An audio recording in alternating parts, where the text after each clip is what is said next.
U.S. foreign policy is a scam built on corruption. Why do you say that?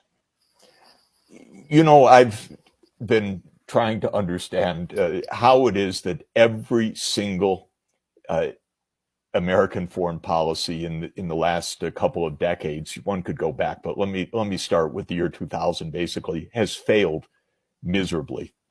The U.S. said, "Okay, we're going to get rid of the Taliban in Afghanistan." Well, the Taliban is there. The U.S. said, "We're going to make Iraq, a great U.S. ally," and Iraq is, of course, a great ally of Iran, its next door neighbor. Okay, we're going to get rid of Bashar al-Assad, the Syrian president. Well, he's there, but the U.S. CIA-led effort cost hundreds of thousands of deaths in the interim. The U.S. said, we're going to make Libya in our image, and bombed Libya in 2011 and overthrew the government of Muammar Gaddafi and unleashed a war. I was going to say civil war.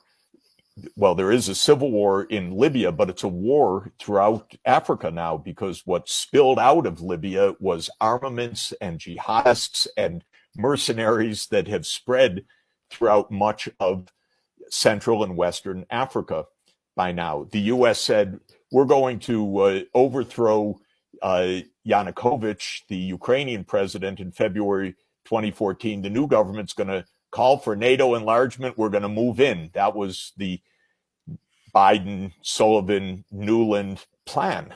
And what do we have? We have a war that has been raging for 9 years, in which Ukraine is getting picked to pieces because our side completely blew it. It's one failure after another. Absolute disaster after another. Trillions of dollars down the drain. And it's the same cast of characters. And it makes you think, it's not just a lack of accountability. There's something obvious. It's in plain sight what's happening. In a way, they're winning.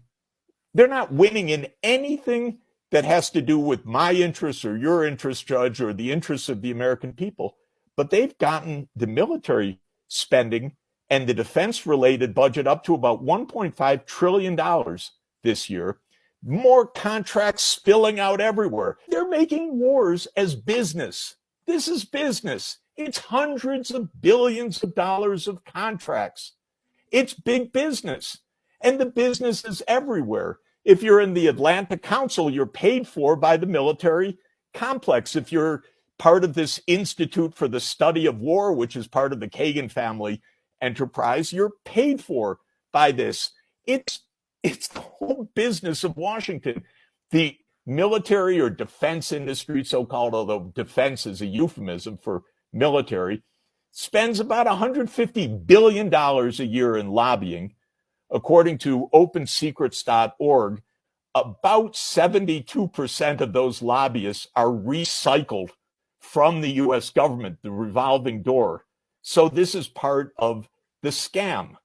And then every day, every month, we're told we must spend more, the dangers are greater. We're going to have the Ukraine war, we have Gaza, we're going to have the war in the Red Sea, the Middle East could expand, let's not forget Taiwan next year, and on and on and on. And it doesn't matter whether a word of what they say makes sense. What they're doing is getting budgets that are busting the federal government. We have a debt that is more than 100% of our gross national product now. None of these wars is paid for. None of this military spending is paid for. We're all doing it on borrowing basis right now.